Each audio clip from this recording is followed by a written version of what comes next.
like to call to order the City Council meeting for the City of Highland Park, Illinois, Monday, March 10th, 2025. Will the clerk please call the roll? Councilmember Bruckman. Here. Councilmember Ross. Here. Councilmember Tapia. Present. Councilmember Littlewer. Here. Councilmember Stone. Here. Councilmember Bloomberg. Here. Mayor Rotering. Here, we have a quorum. Everyone please rise for the Pledge of Allegiance. I pledge allegiance to the flag of the United States of America and to the republic for which it stands, one nation, under God, indivisible, with liberty and justice for all. May I have a motion to approve the minutes of the regular City Council meeting held February 10th, 2025, and the minutes of the closed session of the regular City Council meeting held on February 10th, 2025? So moved. Second. All in favor, say aye. Aye. Aye, thank you. The minutes are approved. And may I have a motion to approve the warrant list? So moved. Second? Any comments or questions on the warrant list?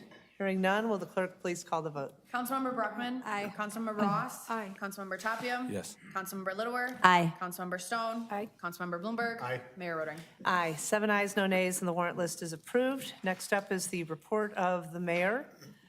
I just want to say that for more than 500 days, we have stood in solidarity with those who were taken hostage in Gaza after the brutal October 7th, 2023 attacks in Israel. We have mourned those whose lives were taken before their freedom was secured. And once again, Jewish communities around the world, and especially here in Highland Park, felt the bitterness of grief so keenly a few weeks ago as we grieved for Shiri, Kafir, and Ariel Bibas at Port Clinton Square. We've also felt great relief and the safe return of those who have been released home to their loved ones. And tonight, 59 people remain in captivity in Gaza, including 5 American citizens. We continue to hold them and their loved ones in our hearts. We have a local election coming up, and I just wanted to take a moment to thank everybody who has stepped up to run. Running for elected office is hard work, and we thank everyone who has taken the time out of their daily lives to show up for the community and to offer their services. Early voting has already started in Waukegan, along with vote by mail. Early voting starts nearby next week on March 17th till March 31st. You can see on the slide. You can vote at any Lake County site. While we unfortunately do not have an early voting site this year in Highland Park, you can vote early nearby at the Highwood Public Library in Highwood or the Deer Spring Pool in Deerfield. But as I mentioned, you can vote at any Lake County site, and the hours do vary by location. Election day, you have to vote at your assigned poll. You do not? Still, you can vote at Lake County anywhere. Okay, go for it. Vote on election day wherever the heck you want. And for more information, I highly recommend you go to Voter Power on the Lake County, Illinois website. You can see a sample ballot. You can see where maybe your nearby voting place is. But most importantly, I'm going to ask everybody to vote. We have no appointments this evening. We do have one proclamation this evening, and that is the celebration of the return of Highland Park's signature biennial celebration of arts and culture, Highland Park High School's focus on the arts. Those of us who are proud alums of HPHS are already remembering our favorite part of Focus on the Arts. For nearly 60 years, that's before any of us were going to the high school, this unique series has engaged students and community members of all ages in exploring, celebrating, and appreciating the cultural arts. I'll read the proclamation. Whereas in 1964, Highland Park High School developed the concept of a unique program that would expose students in the community to the visual and performing arts, which with the inclusion of communication arts has become Focus on the Arts, an exciting, energized, and eagerly anticipated tradition in Highland Park and the entire Chicagoland area. And whereas Focus on the Arts, recognized throughout Illinois as the state's outstanding school arts festival, seeks to address and represent Highland Park's multicultural and multi-generational community by presenting art forms which educate and entertain people of widely diverse backgrounds. And whereas during the week, more than 300 workshops, exhibits, lectures, and live performances, all free to the public, will entertain, educate, and increase artistic awareness for the students of Highland Park High School and the community at large by allowing the several thousand people expected to attend Focus on the Arts to meet and view professional artists who exhibit and demonstrate their work, providing a hands-on experience for their audiences. And whereas the 29th Biennial Focus on the Arts, sponsored by the Parent Teacher Organization and the Fine Arts Department of the Highland Park High School is scheduled for April 1st through 4th, 2025. Now therefore, I, Nancy Rotering, Mayor of the City of Highland Park, and the City Council of the City of Highland Park, do hereby proclaim the week of April 1st through 4th, 2025 as Focus on the Arts Week in the City of Highland Park, and urge all members of the community to support and participate in the many exciting events scheduled to be held at Highland Park High School in celebration of all aspects of the arts. And we encourage everybody, get your tickets early for this year's outstanding lineup of public events as professional artists join the talented students of Highland Park High School on stage at opening night, art night, and dance night. For more information, please visit hphsfocus.org. I now want to recognize some very special and important people who have joined us this evening. Last Monday, we stood at the courthouse in Waukegan as an expected trial came to an unexpected end before it even began. With the guilty plea entered in the case of the Highland Park shooting, I read the following statement on behalf of our community, and that was that our thoughts and our hearts remain with the families whose loved ones were senselessly taken, those who were injured, and everyone whose lives were forever changed by this horrific act. Today's guilty plea is an important step towards justice, but it does not erase the pain. We share our deep appreciation and admiration for Lake County State's Attorney Eric Reinhardt and his entire team for their tireless work to pursue justice on behalf of the Highland Park community. We also express our thanks to the first responders and the law enforcement personnel and the hospital personnel for their professionalism throughout this entire investigation. We are confident in our legal system, and we recognize that there are milestones ahead. We continue to stand together, and we remain committed to supporting the victims, their families, and our entire community as we move forward together as one Highland Park. So tonight, we're honored to welcome and publicly thank Lake County State's Attorney Eric Reinhardt and his team for their unwavering dedication to justice and their steadfast support of our community. As a symbol of our gratitude, we are honored to present Lake County State's Attorney Eric Reinhardt and his team with the key to the city. Their dedication has brought strength and hope to our community in its darkest hours. Eric and your team, thank you all for being here tonight. The floor is yours.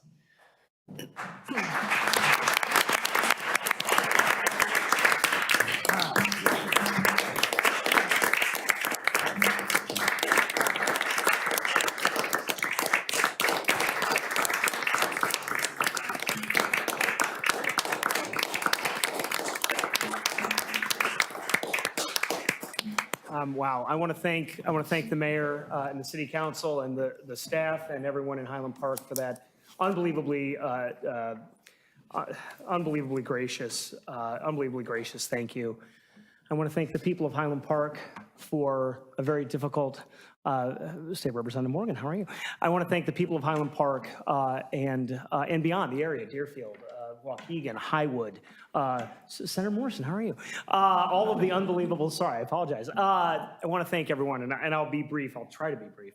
I want to thank everyone, Chief Jogman, the unbelievable people of the Highland Park Police Department, the first responders, the CRT, the fire department, the Illinois State Police, the surrounding law enforcement agencies, the first responders, the doctors, the nurses, the paramedics.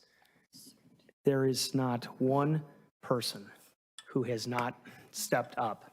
The state representatives, the state senators, the congresspeople, everybody, whether it was that day at 10:14 a.m. or in the days, weeks, months that followed, that did not rise to the occasion.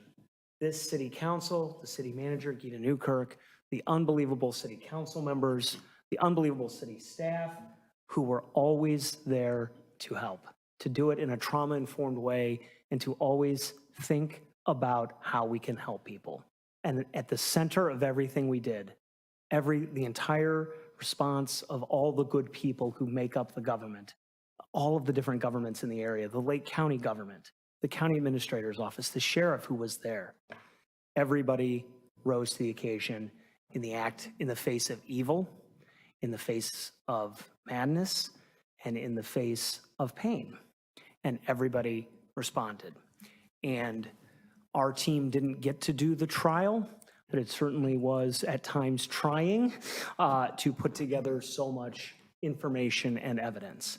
And as I said Monday, we were 1,000% ready to show that jury, to show the judge, to show the people, to show the victims and the survivors that this man was 100% guilty of all 69 counts that we were about to present to those 18 jurors. I want to thank the jurors. I don't know if they'll ever see this, but I should say it because those people actually came forward and in the face of some media attention, which is very unusual in a criminal case, in the face of some media attention, some of them may have inadvertently even been identified. They all answered the call, even the people who didn't get picked. They all answered the call and said that they would serve on an unbelievably difficult case. And they didn't know that it was going to plea on Monday, and they answered that call. So we didn't thank them, and frankly, I wish I'd thanked them the other day in my comments a week ago. But everybody rose to the occasion, and before I read the names of my unbelievable team that was here, I just want to express my personal thanks as a resident of Highland Park to the unbelievable work of this town and to its first responders. All right, I won't tear up. My team, Ben Dillon and I were both here on July 4th. We both started working on the warrants that were necessary right away. And Ben and I were both at the Highland Park Police Station. Ben has been an unbelievable partner in this and a leader in this. Lauren Kalsheim-Rothenberg was there to say, how can I help immediately?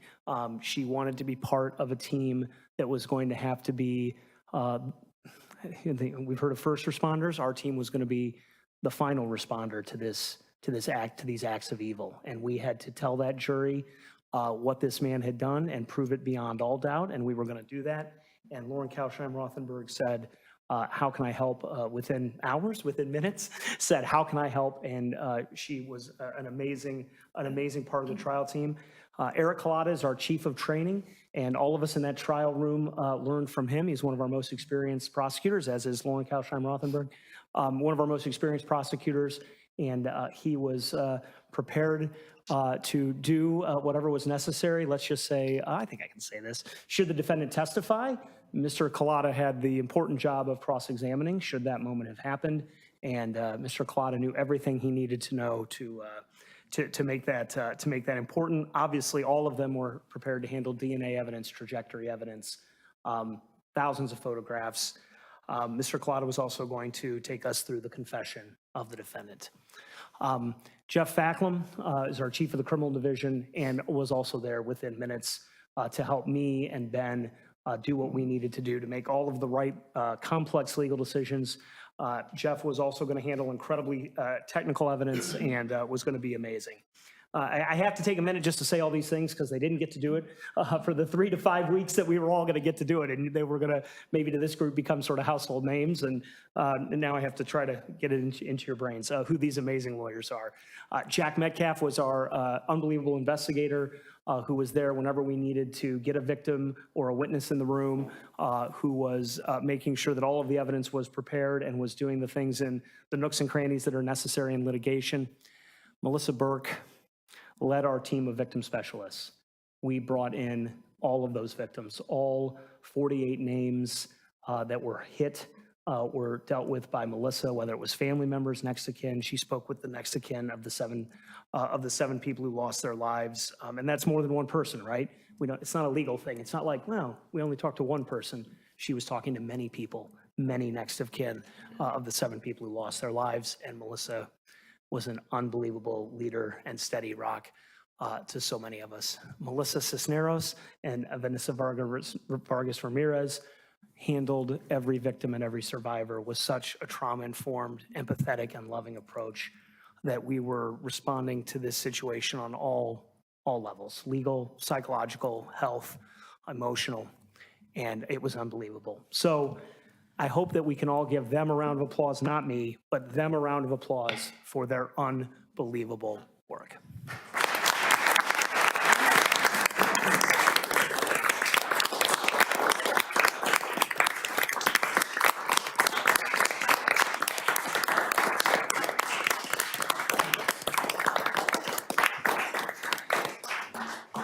On behalf of the Lake County State's Attorney's Office, I proudly accept the key. thank you very much. And a final thank you to all of you and to everybody for your unbelievable support. We're just people too. We're just folks too. And so the support that we got really on an hourly basis as we got towards the trial. I've had members of Chief Jogman's team just call me, and I'm sure my colleagues would say the same, just call us to make sure we're okay. And that I don't think that happens everywhere, Mayor. I don't think that happens everywhere. I think that happens in special places like Lake County and Highland Park. So thank you very much. Thank you. Thank you. Hey, Eric.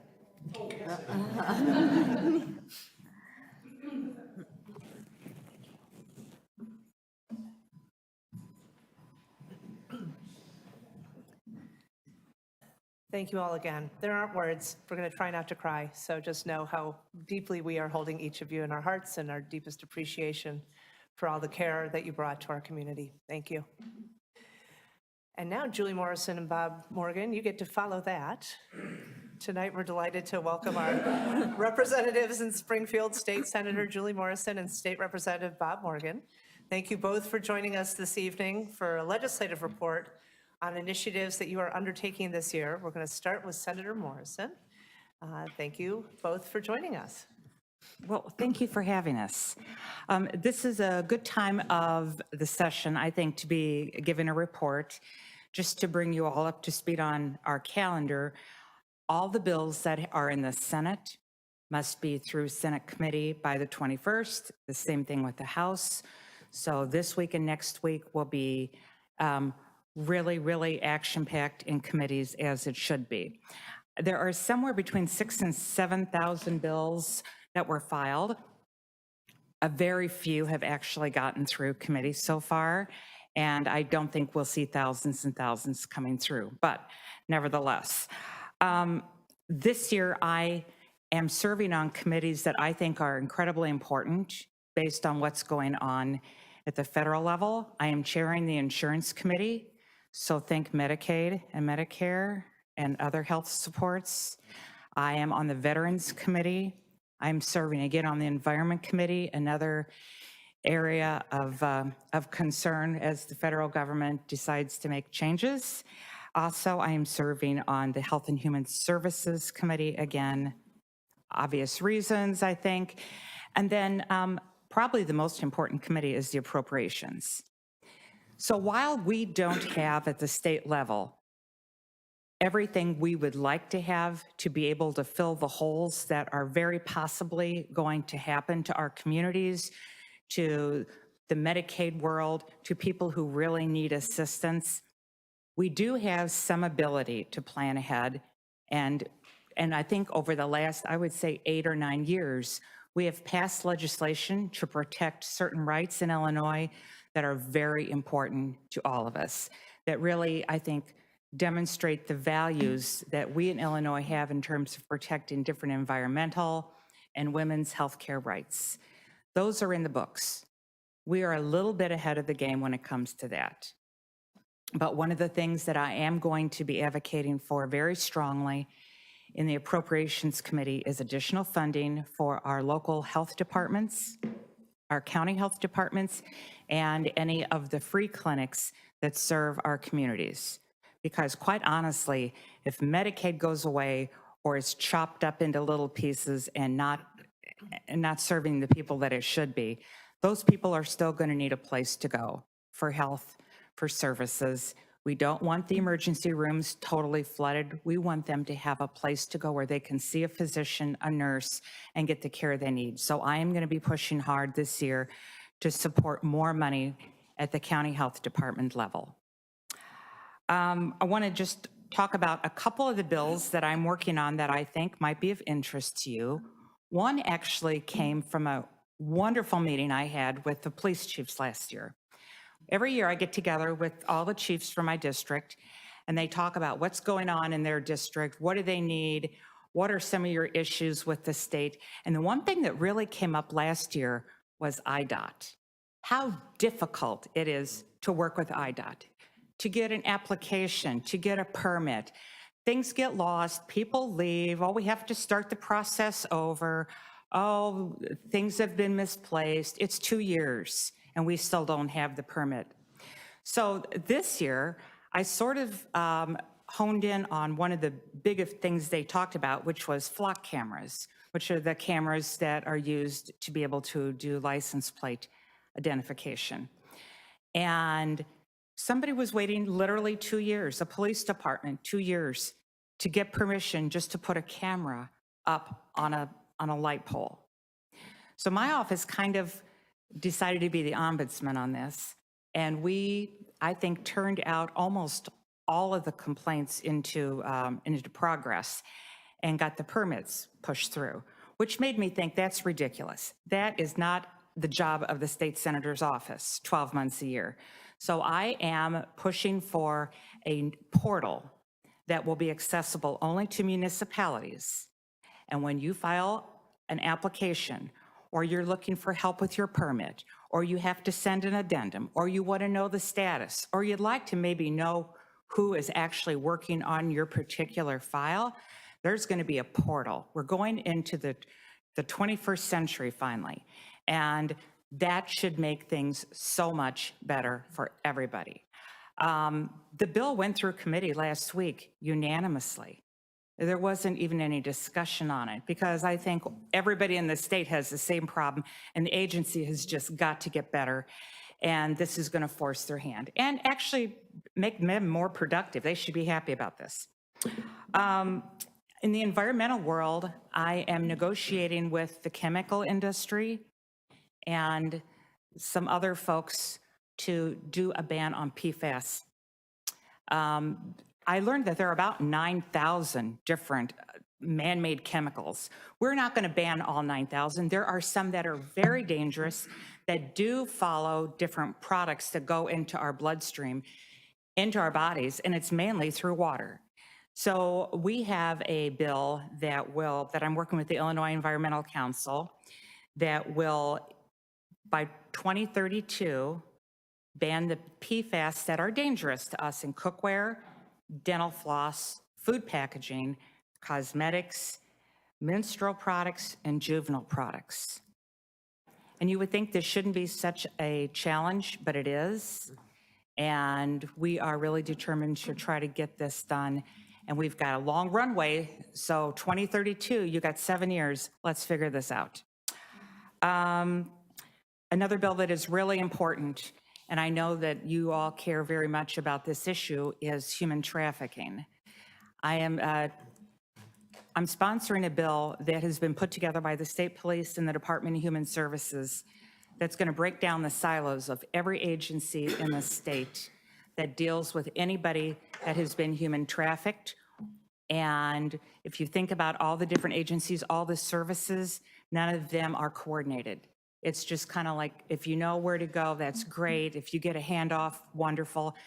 The state police has worked for 2 years to bring this and to congeal this into one major service product.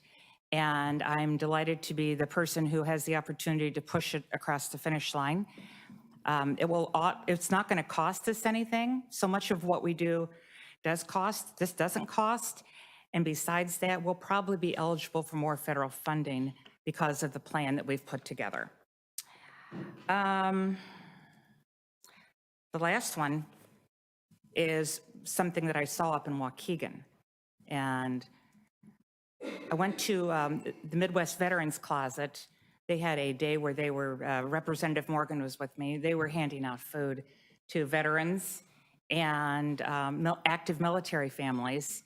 And when we looked into it a little bit, we realized that those families who moved those active military guys and the veterans don't have the funding, don't have the money to not have to stand in line.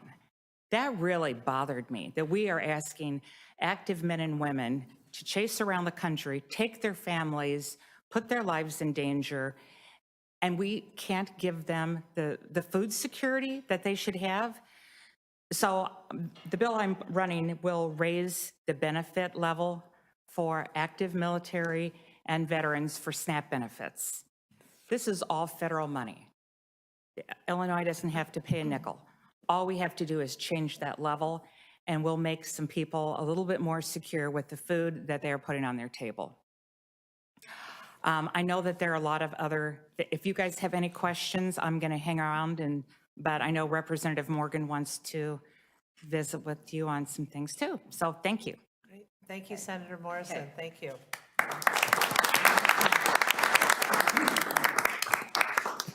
Welcome, Representative Morgan. Thank you, Mayor. Good evening, everybody. Good evening. It's great to be here with you. I'd be remiss if I didn't start by also just sending my thanks to the state's attorney's office. Senator Morrison and I were in Springfield this last week, and I know the two of us have heard pretty much nonstop from our colleagues, making sure that our community is okay, asking how we're doing, letting us know that our community in Highland Park is in their thoughts. And I don't take that for granted, and I know the people in this room and the people watching this don't either, but I do want to say thank you. This has been quite a journey as we got to this point, so I want to say thank you.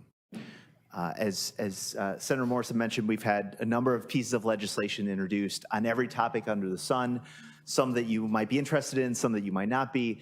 And as we go through that process, my background and my experience in Springfield continues to be focused also, much like Senator Morrison, on healthcare matters. Continue to chair the Healthcare Licensing Committee and vice chair the Insurance Committee. So a lot of our work together overlap between the House and the Senate, making sure we're improving access to healthcare, making sure it's cheaper and more affordable for health insurance, making sure health insurance is covering the things that matter. So that is a lot of the work that I have done. Over the last 2 years, we've really revamped our professional licensing system that used to be on paper. For the last 30 years, they've been trying to get it electronic. It sounds absurd because it is absurd. And yet, so we have changed that over the last year. They've moved some of those portions of the professional licensing to be electronic. In the next year, all of that will be electronic, changing those renewals and applications from months to days. Seems so obvious and simple, but it took quite a bit of work between the House and the Senate to get that done. I continue to work on other aspects of insurance as well. I have a piece of legislation dealing with artificial intelligence and health insurance, because whether you know it or not, your insurance is being decided, approved or denied by AI. And I think we would all agree that's problematic. We want to make sure we're having healthcare professionals make the decision of whether or not you need a procedure or prescription. AI should not get in between you and your doctor. So I have a piece of legislation. I'll be moving that this week, and we'll pass that, and the Senate is going to pass that as well. We're going to get that done.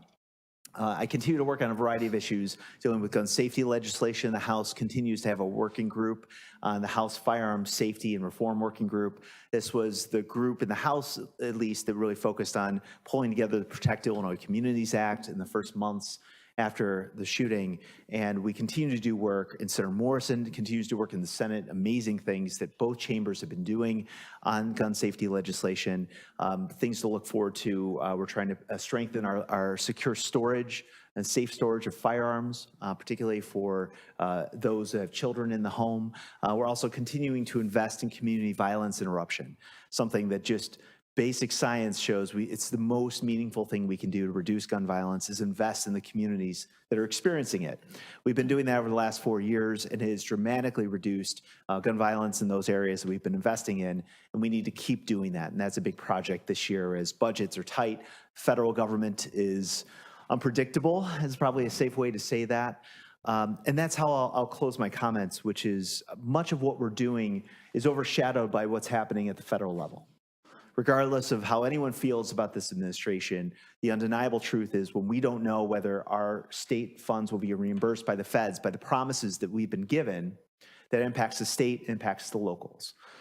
That impacts our ability to provide Medicaid, our ability to provide care for veterans. This was mentioned earlier. Our ability to provide school, public service, early childhood education, food insecurity, whether we're talking about those that need early breakfast at schools that qualify for free lunches. There's a lot of different areas where the federal government impacts the work that we do. And that money is in jeopardy at the moment. So while we can talk about lots of other things in Springfield, and we will, you can hear us talk about a lot of things, but in the next 3 months, our budget is going to be dictated by what happens at the federal level. If $2, $4, $6, $10 billion is withheld from the state of Illinois, that's going to impact everything we do. And the reality is, Illinois is a net exporter of our tax dollars. We put more into the federal system than we get back. I think the locals would have something to say about that too and feel that way about the ways that our local government is giving to the state, not getting that back. The same thing is at play right now with the federal government, and it's going to take all of our voices, regardless of your background, to really lift up the voices to our federal partners that's important to continue to support the things that matter to all of us, regardless of your political persuasion and your walk of life. So that is really what's happening right now. It's constant. Every day, we're really trying to deal with what is changing, whether it's work requirements or Medicaid or our higher education system, which is going to be upended by potential just withholding of all the federal research funds that we've been relying on preventative medicine and a variety of other things. So that is what we're going to be doing. We are absolutely accessible at all times. You all know how to reach the two of us.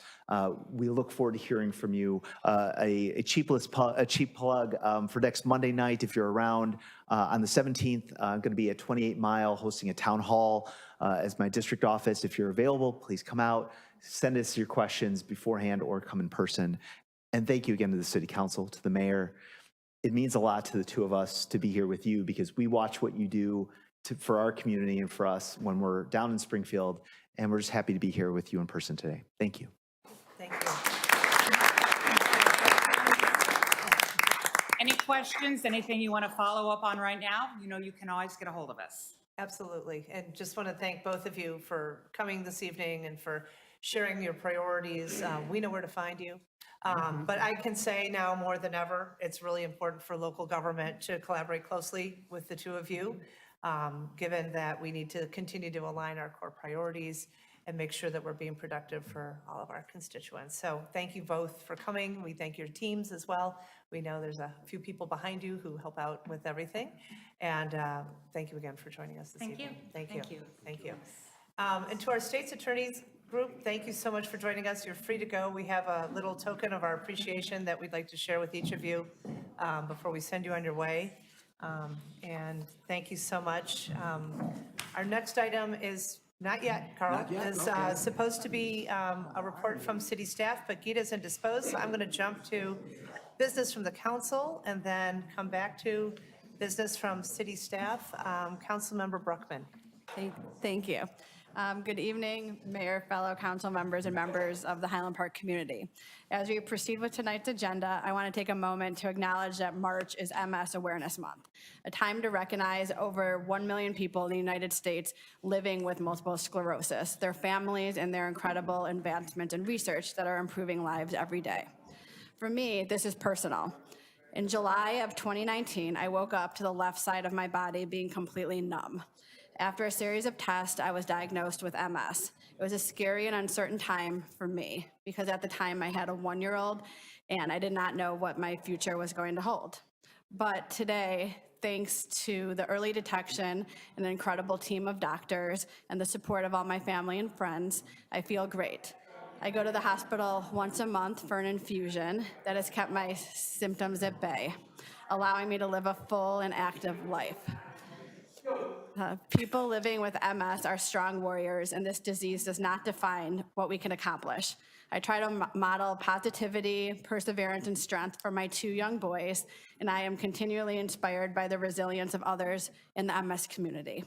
The advancements in MS treatments over the past 25 years have been remarkable, and with many new therapies on the horizon, I'm hopeful that we may see a cure one day. Research and awareness are critical, which is why I'm participating in the Walk MS, which is next month, which is one of the largest fundraisers for the National MS Society.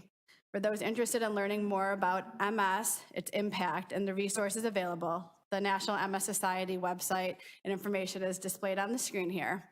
I encourage everyone to take a moment to explore the resources available and consider how you could support those living with MS. Thank you all for your support and for taking the time to recognize MS Awareness Month with me. Thank you very much. Thank you.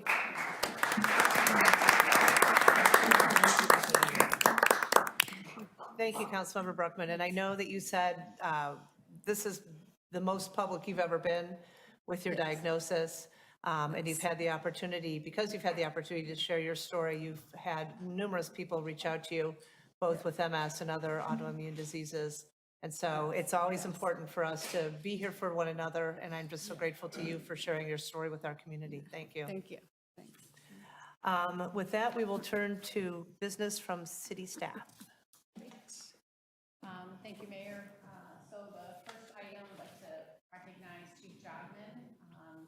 Chief is going to be providing a high-level overview of the burglaries that took place in our community on March 2nd, and we will talk about next steps afterwards as well. Thank you, City Manager. Thank you, Mayor.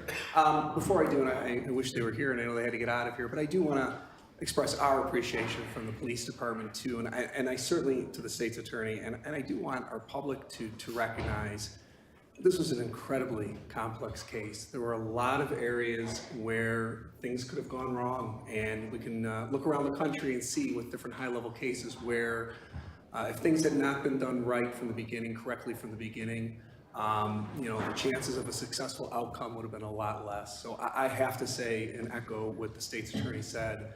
The partnership with them, it's not like that everywhere. From the day it occurred, from 10/14 on, they were an incredible partner, guiding us, leading us, working with us. And I think, it is a testament that this case ended the way it did. I think it really, really reflects just the work that they put in and the case that they built. And I don't want it to be understated. I mean, it really was, for this case to end the way it did, clearly denotes that they had an incredibly strong case. And with a case like that, there's just so much that could go wrong. So I'm incredibly grateful to them and their team. I know the work they put in, and it's good for our community and for our victims. So I certainly wanted them to know that. But I am here today to just talk to you a little bit about what happened last Friday night and just give you a little bit of an update.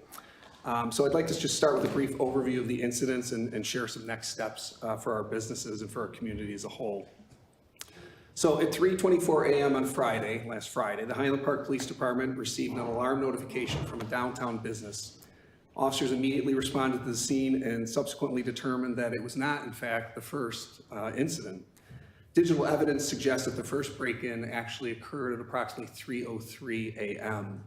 And those break-ins occurred in the Crossroads Business District. And investigation later revealed that there were 3 businesses that were impacted there by a group of 5 suspects traveling in the same vehicle. So fast forward a little bit, 5 businesses and 1 vacant commercial space were then targeted in our downtown Highland Park business area.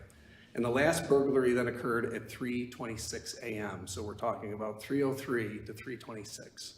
They were able to get into and out of 9 businesses in our community.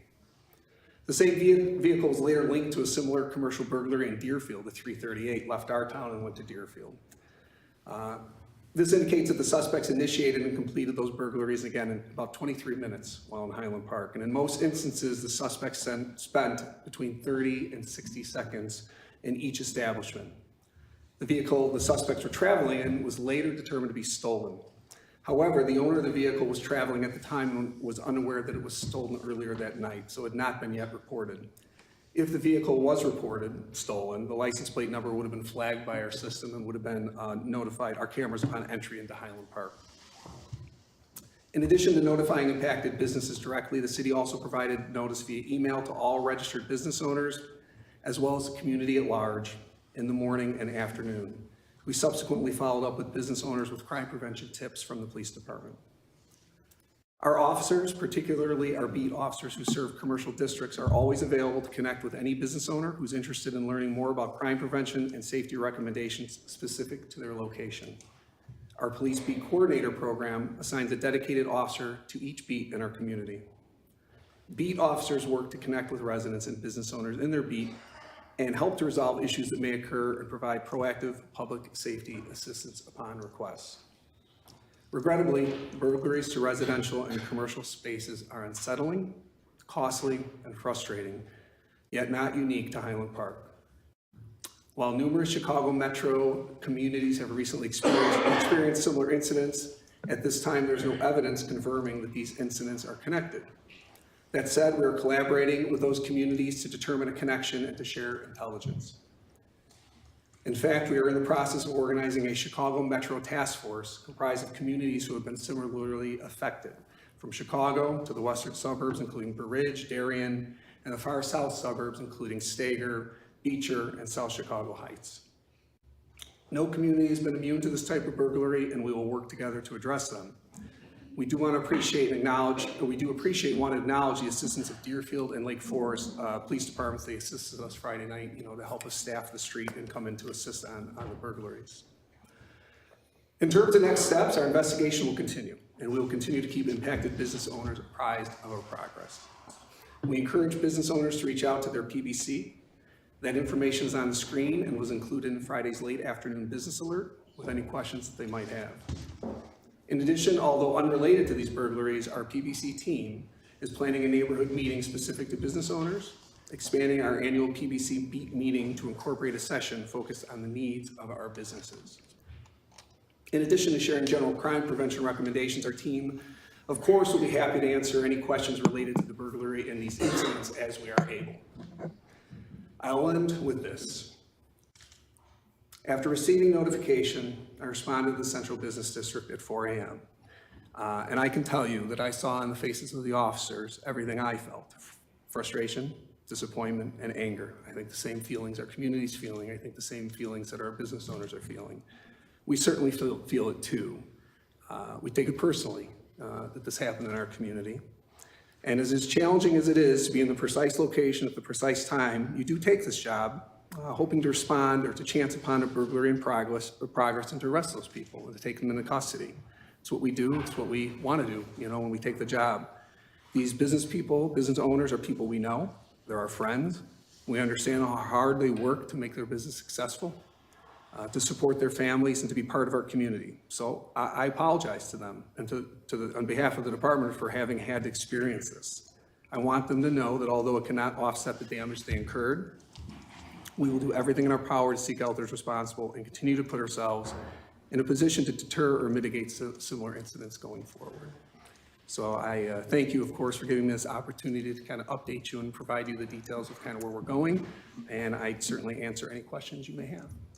Thank you, Chief. And I just want to share our deepest appreciation to the Highland Park Police Department. We know how much you bring to this community 24/7, 365, and wish you all the best in success in catching these guys. We're on it. Yeah, I know you are. I know you are. Thank you.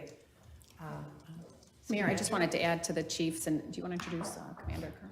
Oh, I'm sorry. Yes, I've got Commander Kern here this evening. Commander Kern is responsible for our overnight watch. So Commander Kern supervises the two sergeants and two shifts that are out there on midnights.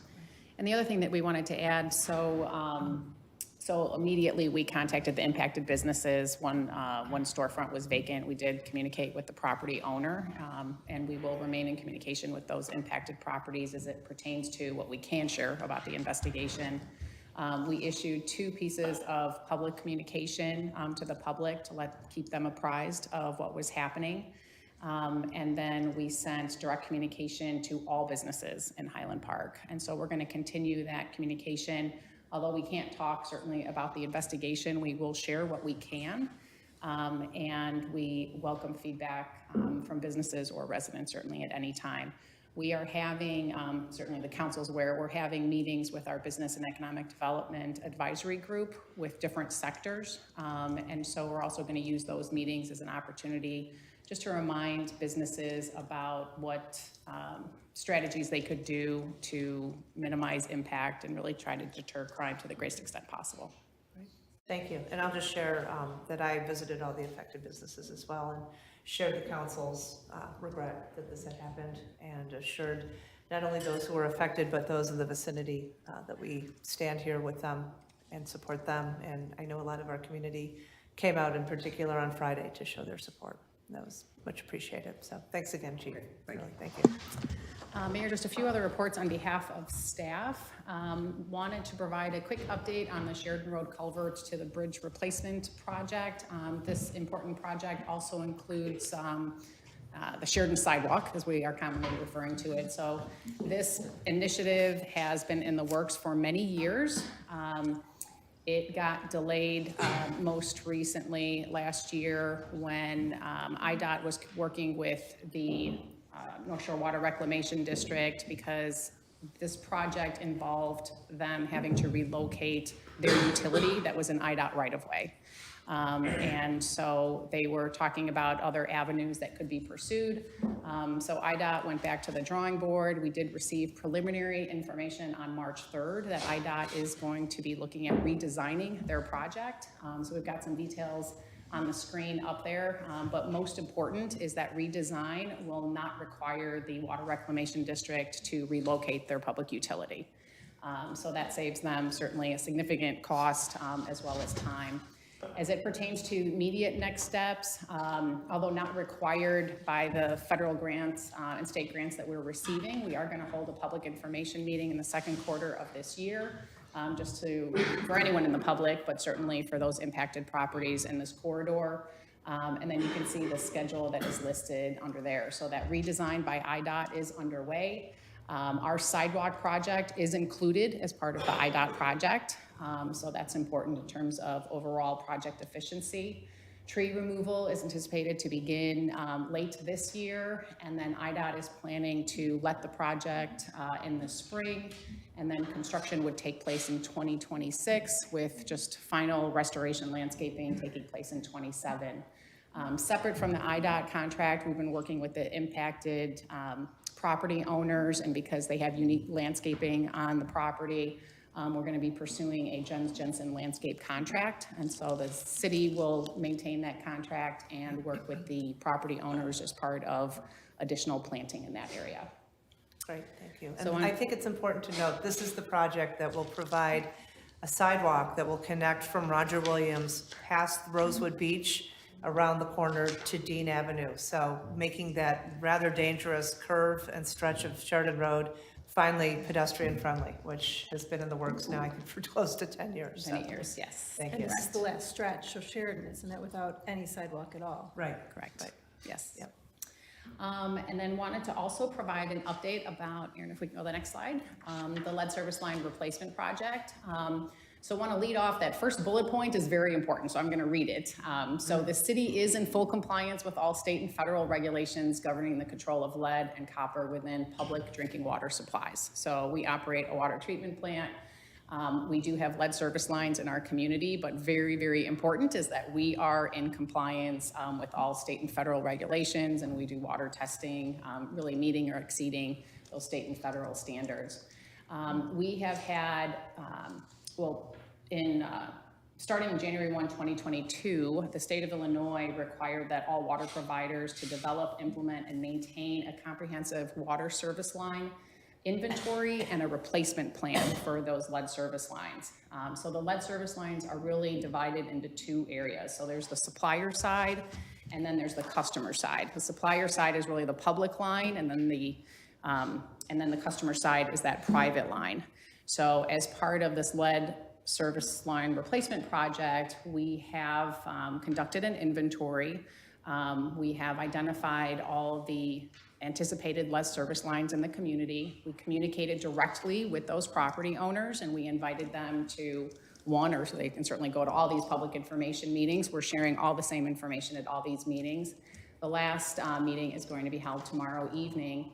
And at that meeting, we are talking about what is a service line, what's the construction process, what's the cost considerations and the timeline. So this project, we are going to be starting in 2025. It's going to continue through 2028. And again, we'll be working very closely with those impacted properties. This is a significant endeavor, and so just want to make sure certainly the council is apprised of the work effort as well as the public. And then what you can see, the website that is listed there has a wealth of information about lead service lines, the project area. People can look up their specific home if they like and get further information. And then very important, if people have any questions whatsoever, we invite them to contact us. And then I'd be remiss if I didn't introduce our Director of Public Works, Ron Bannon. So in addition to managing a $36 million capital plan and all of Public Works operations, he has certainly done an incredible job of just making sure that we have a comprehensive, thoughtful action plan pertaining to this project, which is really how he approaches every project in the community. And then last, we have 17 items on the omnibus agenda. All are recommended for approval. I just want to bring to your attention two of those items. Item number 3 is the city's compensation plan, and that is recommended to be approved as amended. I sent an email to the council earlier today with that recommendation.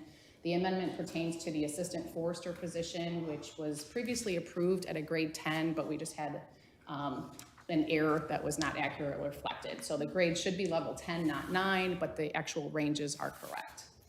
And then the second item is item number 17. This is for the purchase of a boat and trailer for emergency response purposes for a price not to exceed approximately $664,000.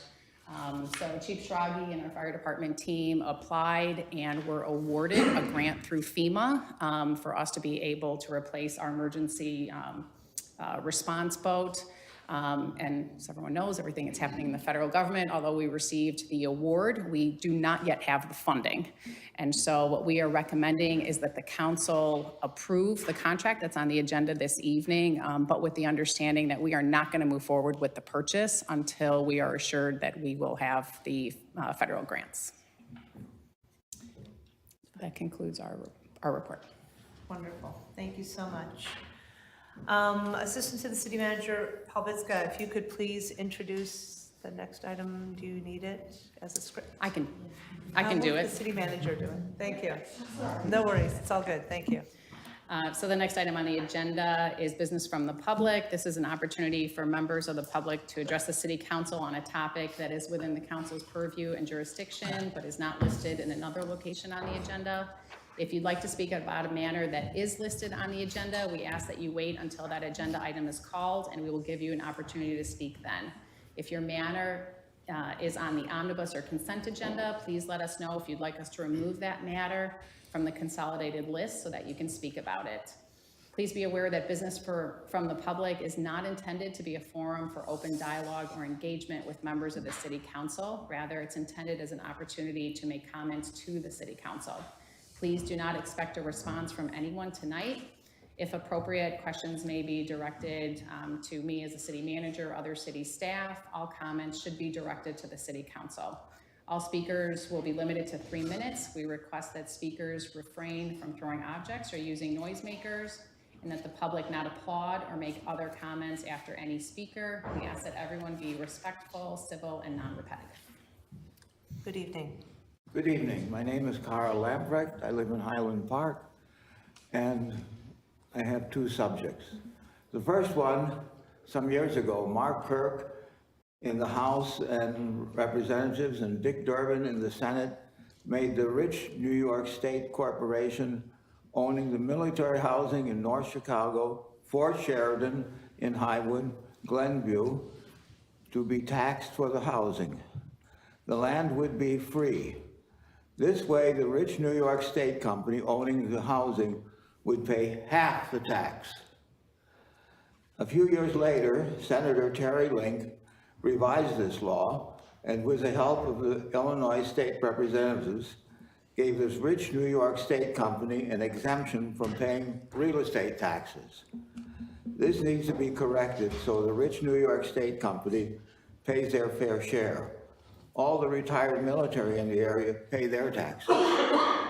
All of you pay real estate taxes. In fact, all of us pay more tax since the rich New York State company pays no taxes. This New York State company, I don't remember the precise name. It was French something or other. This happened quite a number of years ago. State Representative Morgan was not a state representative. It was before that. And before that, we're talking many years ago. I think this should be corrected, and it will mean less tax for the rest of us. I mean, the schools in Highwood are impacted by this. North Chicago is mostly impacted by it. In fact, I would say that there's probably over $20 million in taxes not paid by this New York State company. I mean, why should the rich get away with it? That's my first statement. And the next one is very simple. In 1937, Roosevelt made narcotic marijuana illegal. It's still illegal, and it's dangerous. And you have a lawyer here who can tell you if Highland Park is breaking federal law or not. Thank you. Thank you. I do want to share with you that on several occasions, we've met with Senator Durbin's office and Senator Duckworth's office in an effort to get those fees back on behalf of the children who are living in military housing, and thus far, the Congress has not chosen to support it. Well, somehow the state legislation has to get into the act. I think because It's it's a shame the the U.S. people who were here military. earlier could have heard about it. Thank you. Thank you. Any other members of the public wishing to be heard? If not, we will.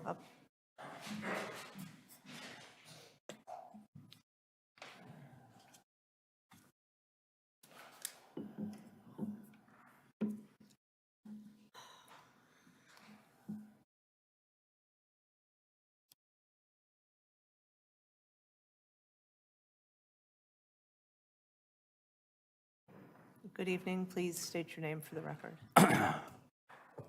Levi Kane. Welcome back. Good evening. Kimberly Stone in the hot seat tonight. Good evening, Mrs. Stone. In 2023, you proudly championed the Maple Alley Lane project, a venture meant to transform a dilapidated alley into a verdant, eco-friendly passage. Yet, for a mere 100 yards of permeable brick pavers and a new water drain, this so-called improvement drained the city's taxpayers of $850,000. An outrageous sum that far exceeds the $650,000 that was outlined by our city's engineer. How then did this project bloat from $650 to $850? The answer lies within the audacious $200,000 billed for traffic control and protection. A staggering sum for a 3-month vocation on an alley frequented by only a handful of souls. This amounts to an absurd $426.72 per hour paid for someone to merely hold a stop sign. An egregious waste, lining the pockets of a company with a history of corruption.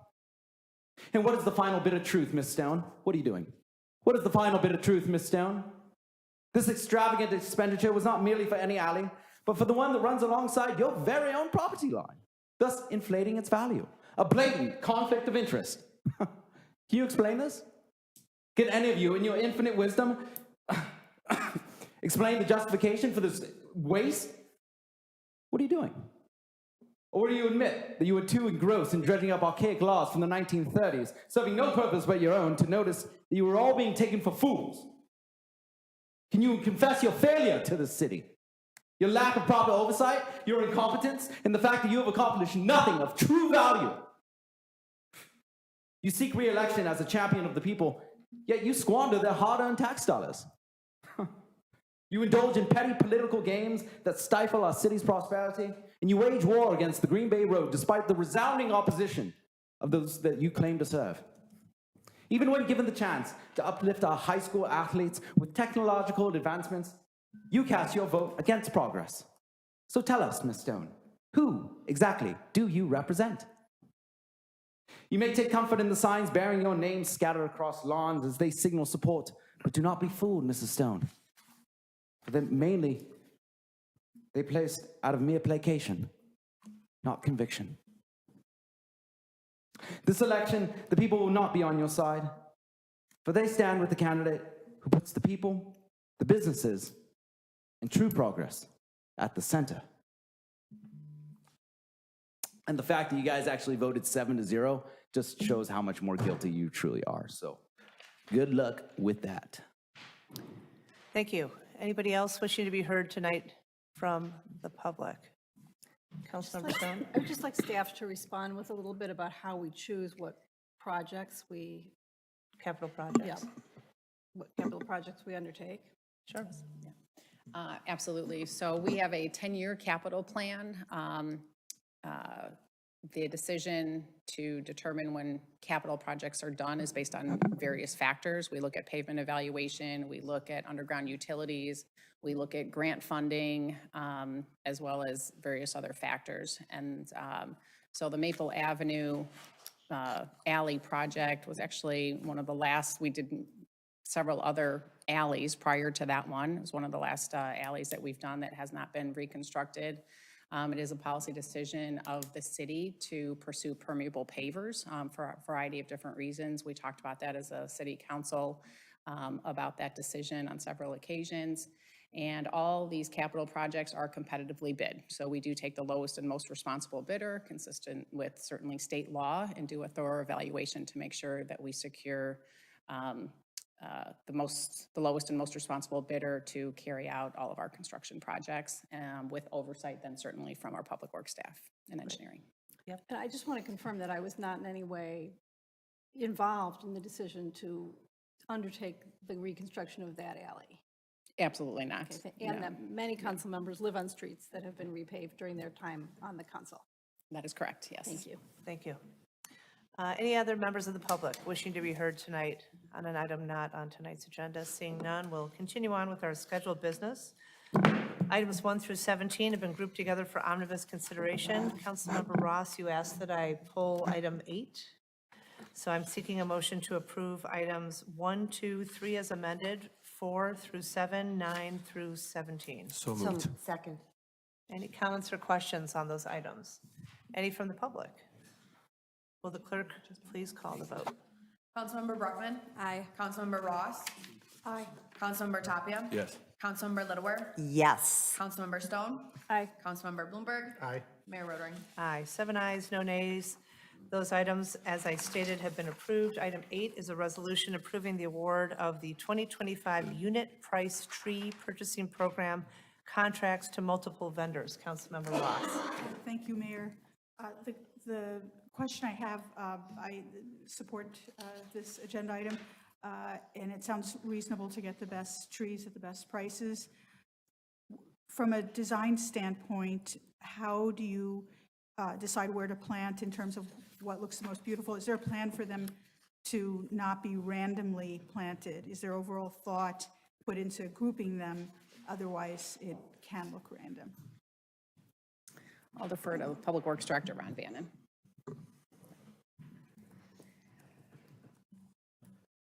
As far as the planting plan, everything is reviewed by the city forester. So many times it's locations where they have lost trees due to attrition or disease. And so they work with those homeowners. They send them out a mailer or a letter stating which species is designated for that spot. And if the homeowner doesn't want that species for whatever reason, then we will work with them to find a species that they prefer. But we do look for a diverse tree planting plan. So a lot of lessons learned with emerald ash borer. So there are a lot of ash trees up and down the streets. And then, we had the problem with the borer, and you lost full streets. So it is important to us to maintain a diverse urban forest, and our foresters approach it from that angle. Thank you for that answer, and I do appreciate that residents are consulted on the choice of trees. I have brought up the issue of just having a sort of a plan to grouping of trees so that it looks considered in that respect. Great. Thank you. Yep. Thank you. Yes. Councilmember Stone? I just want to thank you, Ron, also for specifying that these trees are neonicotinoid-free, which makes them better for all of our pollinators so that they're not poisoning anything that feeds on them.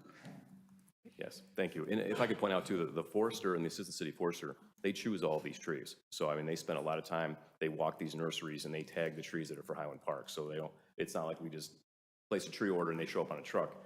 Eventually they do, but that's because they went through and picked these trees throughout the process. Right. So it's a big undertaking. We buy hundreds of trees. Wonderful. Thank you. When is Arbor Day? Anybody remember? May 3rd is the Arbor Day celebration. That's all that at, matters. Ravinia West parking lot. Thank you so Which will be much. the city's Arbor Day and also the electric vehicle car show. And the chance to see birds of prey. Okay, thank you so much. With that, I'm seeking a motion to approve item 8. So moved. Second. Any further comments or questions on item 8? Hearing none, will the clerk please call the vote? Councilmember Brockman. Aye. Councilmember Ross. Aye. Councilmember Tapia. Yes. Councilmember Littlewer. Aye. Councilmember Stone. Aye. Councilmember Bloomberg. Aye. Mayor Rotering. Aye, 7 ayes, no nays. Item 8 is approved.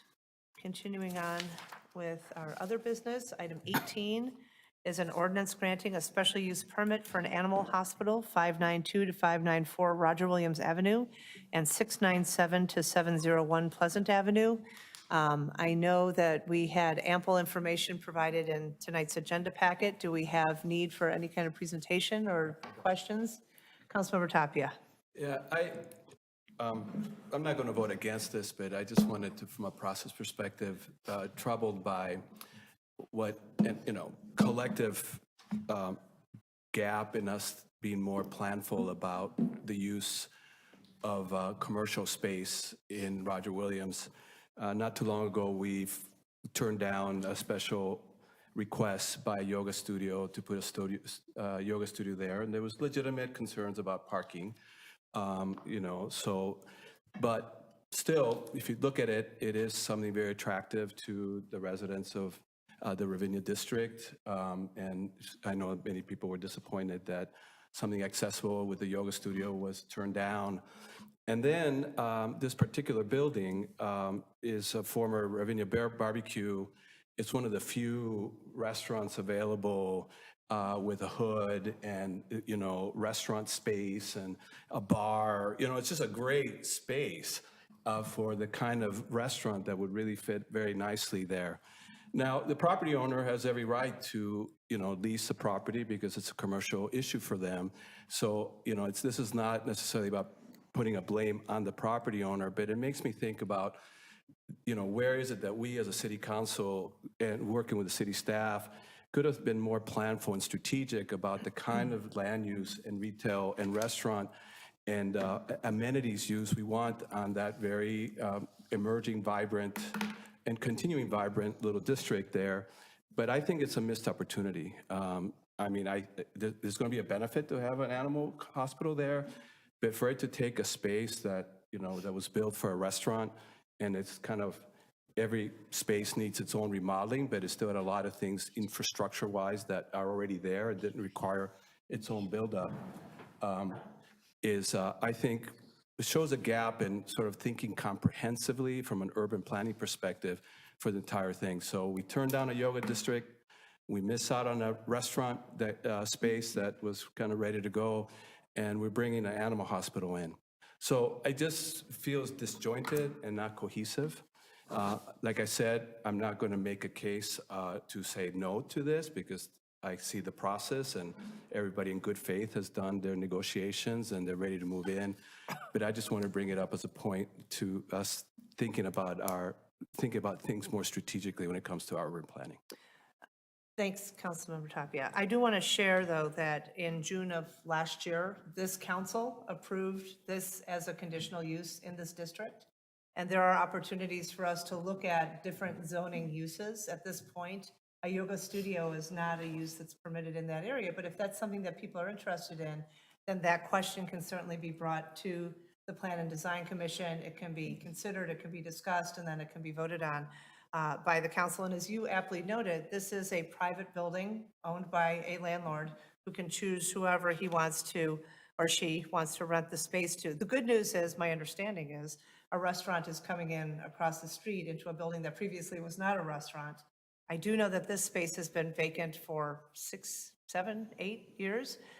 So I'm appreciative that there's now going to be an opportunity for the animals of Ravinia to be cared for and so forth in the neighborhood. But if there's an interest, because I know that this community loves yoga and there's a great opportunity to have something for the people of Ravinia, then by all means, somebody should bring it forward to the Plan and Design Commission. We have a process for changing our zoning code and move forward with it, and hopefully they'll be back.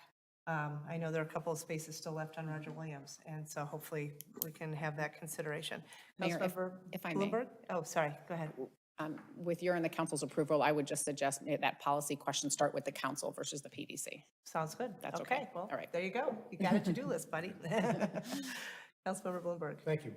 Mayor, you expressed a lot of the thoughts I had about comparing this to the yoga studio. This is a special use permit, so this contemplated use was considered when we changed the permitted uses in Ravinia. So I think it's not an equal comparison.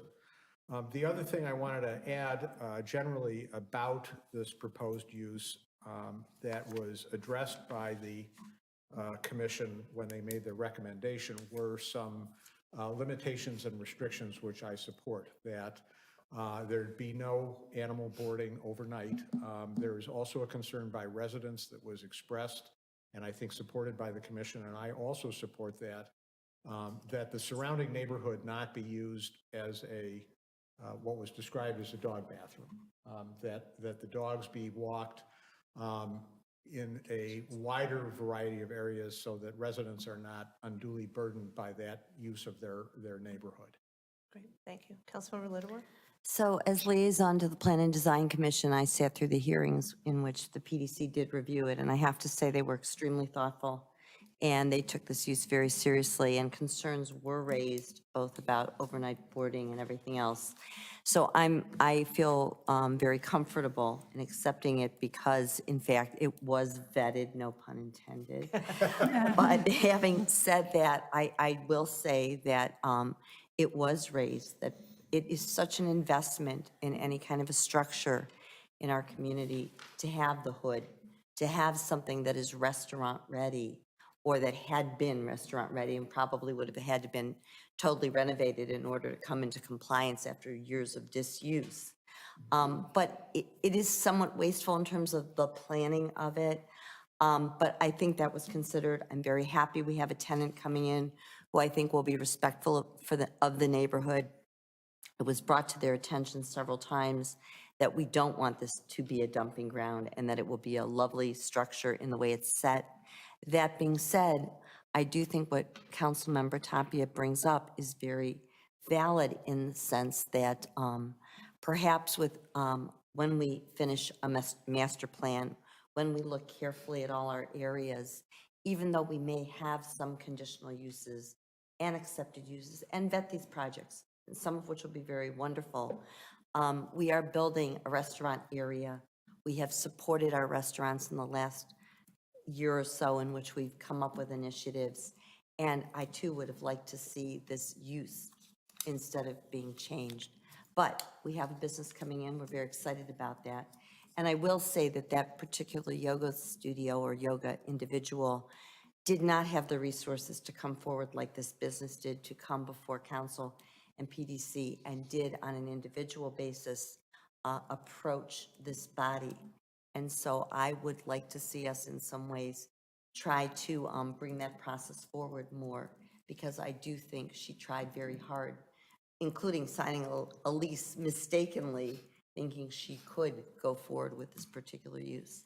So I commend staff for the work that they did in bringing forward this group. I know it is about private property owners and landlords taking in groups, but I think it's wonderful when the city can weigh in and attempt to bring in not only new uses, but uses in terms of a character of a neighborhood that we're still trying to preserve and grow. So I thank everybody for the work that they've put in on this, because it was a lot of work. And thank you. Any other Councilmember Ross? Thank you, Mayor. I am Councilmember Ladauer's alternate. So I sat through one of the PDC meetings for this applicant, and my understanding is that because they don't board animals overnight, there wouldn't be walking of dogs, to answer the concern of local residents who reached out about this. And I actually, as much as I appreciate Councilmember Tapia's concern about restaurant space and hood, it sounds like this is something we can address in the future zoning and whatnot in this area. I do want to say welcome to this new business. We are very happy to have them in Ravinia. I'm sure And this is a very, very pet-friendly, pet-loving community. I think they'll get plenty of business. Wonderful. Any other comments? Nope. With that, I'm seeking a motion to approve item 18. Move to approve? Second. Any comments from the public? Will the clerk please call the vote? Councilmember Bruckman. Aye. Councilmember Ross. Aye. Councilmember Tapia. Yes. Councilmember Littlewer. Aye. Councilmember Stone. Aye. Councilmember Bloomberg. Mayor Rotering. Aye, 7 ayes, no nays. Item 18 is approved. Item 19 is an ordinance granting variations from sections 150.104A and 150.710A of the City of Highland Park zoning ordinance of 1997 as amended related to 295 Cedar Avenue. Joel, I think we need an intro. Thank you.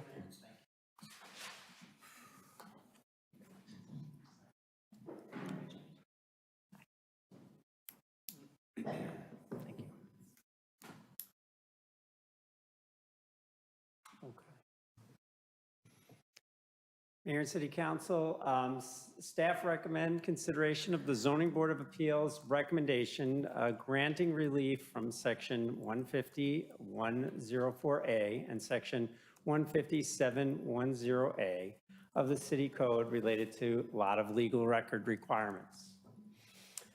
Just some quick background. End of last year, Council referred this variation request to the Zoning Board of Appeals for a public hearing and a recommendation back to this body. The board conducted public hearings on January 16th, February 6th, and February 20th of 2025. There was no written comment nor oral testimony. On February 20th, the board voted 6-0 to recommend that the council approve the proposed relief. Okay, the subject property, 295 Cedar, is located here, as you can see on Cedar Avenue, right there at the corner. Here's a picture from 2018 of the lot in question. It is not improved with any home at this time. In terms of the background, the applicant is requesting that this be considered a legal lot of record. The R4 zoning district requires a minimum lot area of 20,000 square feet. The subject property has about 8,400 square feet. On November 12, 2008, the owners of 1098 Linden Avenue, which abuts 295 Cedar to the north, received a determination from the Department of Community Development that 295 Cedar Avenue is not a legal lot of record. The Lindar One LLC purchased the property in 2007 and demolished the single-family home prior to the determination in 2008. The applicant contends that the LLC is a separate entity and therefore constitutes separate ownership, qualifying it as a legal lot of record. Staff respectfully disagreed and are of the opinion that the owners of 1098 Linden Avenue are indirect owners of 295 Cedar Avenue. LLCs cannot be used to circumvent the city's legal lot of record requirements. If 1098 Linden Avenue were consolidated with the 295 Cedar Avenue property, it would create a lot that conforms with the minimum lot area of R4 zoning districts, which is 20,000 square feet, and thus would be conforming. The applicant requests a variation from the sections of code to allow this property to be used as an independent and distinct zoning lot and legal lot of record. So let's just look at a little bit of context here. The 295 Cedar, the lot area is 8,409 square feet. It's non-compliant. As I mentioned just slide before, the minimum requirement is 20,000 square feet for this particular zoning district. It has a compliant lot width, and the buildable area is just 1,819 square feet, shown in green here. The lot does have an irregular shape as well, making that buildable area that triangular type shape there. In terms of the neighborhood context, we have three areas that we've depicted here in different colors, and the fourth being the yellow, which is 295 Cedar. So along Linden Avenue in green The average lot area is 17,183 square feet. Smallest lot along that way is 11,199 square feet. On Cedar, depicted here in orange, and excluding the subject property, the average is 15,000 square feet roughly. The smallest lot about 10,200 square feet. Cedar again is 8,400 square feet.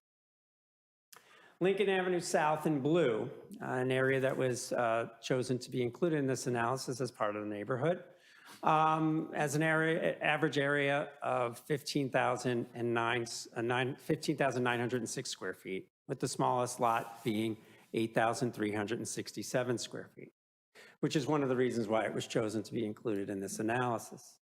It's important to know that that lot is a legal pre-existing lot, building, a home there, a single-family home, that was built in 1950, according to Lake County Assessor's Office. In terms of neighborhood context, this table shows the by address, area in square feet, and the zoning district. They're all in the same zoning district, R4, which has a minimum requirement of 20,000 square foot lots. The home at 1082 Lincoln Avenue South is a legal pre-existing non-conforming lot, as the home was built in 1950, as I had mentioned earlier. So you could see here, just generally numerically, where the lots are in terms of their area. In terms of legal lot of record approvals since 2014, we have the following approvals. This table provides the, essentially the information about the area of the lot in question and the magnitude of the variation, meaning the percentage from the requirement that the difference is. You could see here that in one case, in Half Day Road, the lot was actually oversized.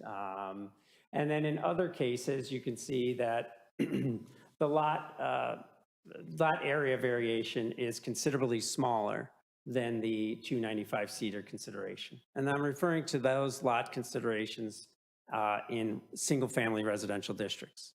The only consideration that was approved that had a significant, quite as significant as the 295 Cedar case, lot area difference was 2100 St. John's Avenue, and that was in an RM2 district.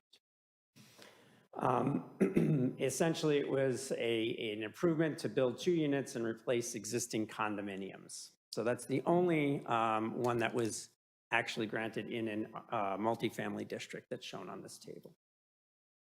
In terms of recommendations, staff recommendation is to consider the Zoning Board of Appeals recommendation to grant relief from the relevant sections of the code related to the legal lot of record requirements. Thank you, Mayor and Council. If you have any questions, please let me know. Thank you. I'm testing the city manager and Corporation Council. Do you remember the house at McDaniels and Bobolink? Do you remember what that square footage of that lot was? This is just like a really bad game of Jeopardy. Okay. What is? Can I ask another question related to that particular Sure, property? Councilmember Stone. Thanks. With that particular property, I seem to recall that we were not, we granted that approval, but that they were not allowed to have a variance going forward. Would that be the same situation with this?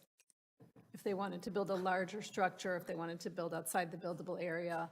No changes to the side yard setbacks, front yard setbacks, backyard. So if I may, so I just want to point out this here. So the buildable area is 1,819 square feet. It does have a irregular shape. So I just point that out to the council. So that's the entire area of that green triangular shape there. And is everything within the setbacks That based on that little triangle? Yes, correct. And So that answers the question in terms of there would not be any more changes to it.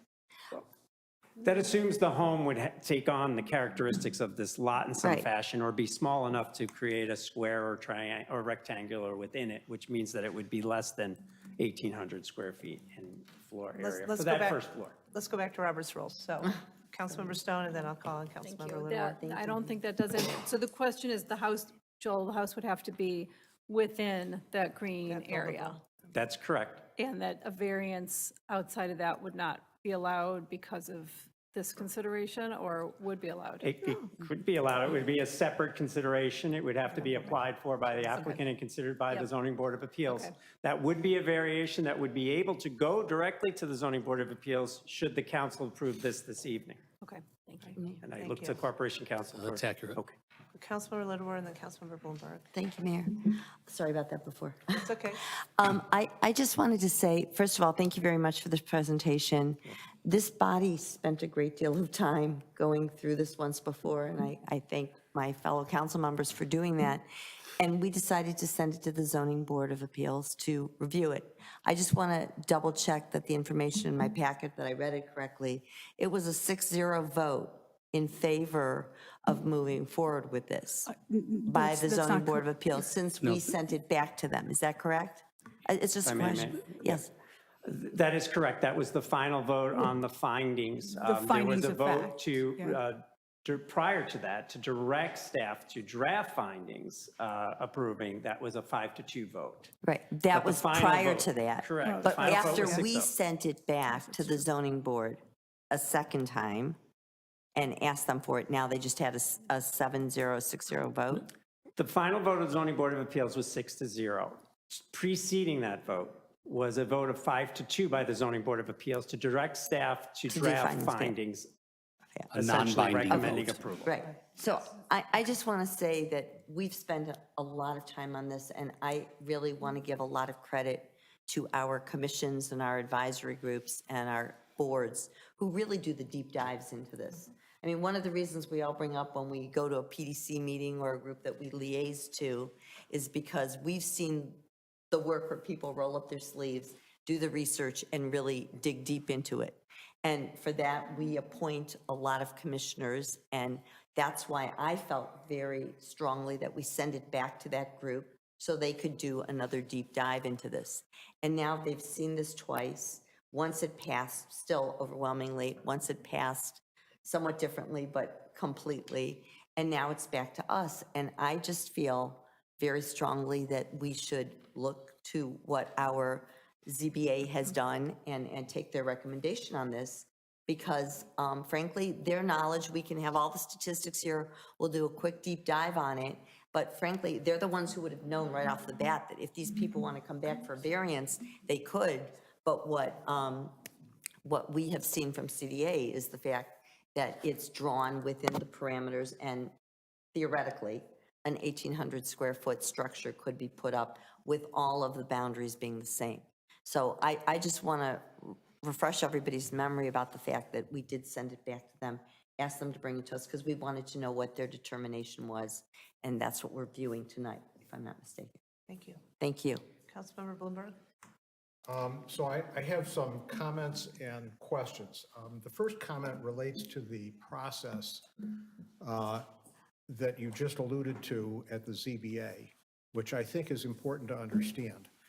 The initial vote is to determine amongst the members of the Zoning Board of Appeals whether each of the standards that are embodied in the findings of fact are met. And that vote was 5-2. There were at least 2 members of the Zoning Board of Appeals that considered that some of the standards were not met. However, once the majority votes to approve to send these to staff to prepare positive findings of fact, the next vote is simply to determine whether staff properly did that. Did staff prepare findings of fact consistent with the majority vote, which they did do? That does not take into account the fact that 2 members of the ZBA found that some of the requirements were not met. And that's important to me because I understand the importance of giving deference to our commissions and our advisory groups, and we do generally. But we do not do that as a carte blanche or completely blindly, and I think it's appropriate to consider that rather than sending this to the ZBA to make a final approval, we did ask for it to come back. So to some degree, some of us did want to examine exactly what was going on here. And there is an issue that I I'm troubled by, and I would like to have explained to me. Finding of fact number 4 is the standard stating the alleged hardship has not been created by any person presently having a proprietary interest in the subject property. The finding of fact is that that was met, and I don't understand how the ZBA found that to be true. I'm troubled by that because of the chronology of events, which was that the LLC was formed first to purchase the property and then to tear the house down. That's a considered series of steps that suggests to me an effort to circumvent the ordinance. Whether there was an understanding of what direct and indirect meant or not, the ordinance is quite broad, and it talks about having an equitable interest, and the issue of direct or indirect was simply part of the consideration. And so I welcome the applicant if the applicant wants to address this issue. If any of you who were at the ZBA meetings would like to explain how they arrived at a finding that this standard was met, I would be interested to hear that. Thank you for raising that, because I had the same question. And so, counsel, if you'd like to hear.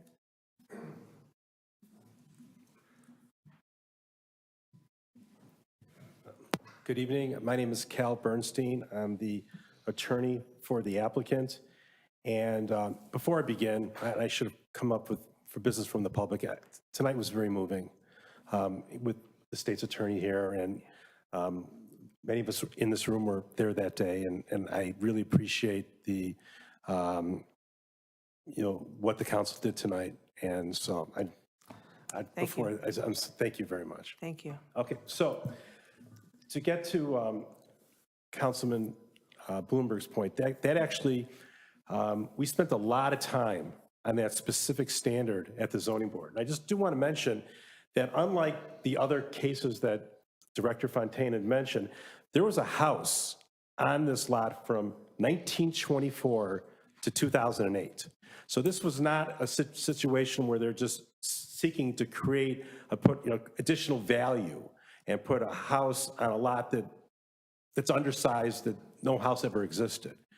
And in this situation, we actually continued the matter to the zoning board, part of the close to 3 hours of consideration that we had before them to discuss that specific standard. And just so you understand the chronology of how things happened, in 2007, this property went under contract with a third party. That third party came before the Zoning Board of Appeals and was seeking a zoning variance. They wanted to build a very large house on this property. The house contained 5 bathrooms. 32 neighbors signed a petition against that project, including all the neighbors around the project, because they felt that that was not within the scope of the essential character of the neighborhood.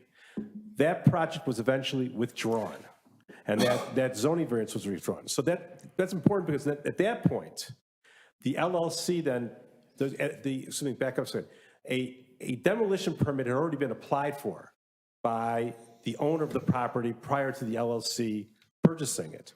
Now, the house on the property was deemed historic. It was a John Van Bergen home, and that received a 1-year delay. During that 1-year delay period, the LLC purchased the property. Now, the LLC's members at the time were not the Feelys, who are the next door neighbors. They were one of the members. There was also another LLC member, which is on the other side of the property, the Rosens.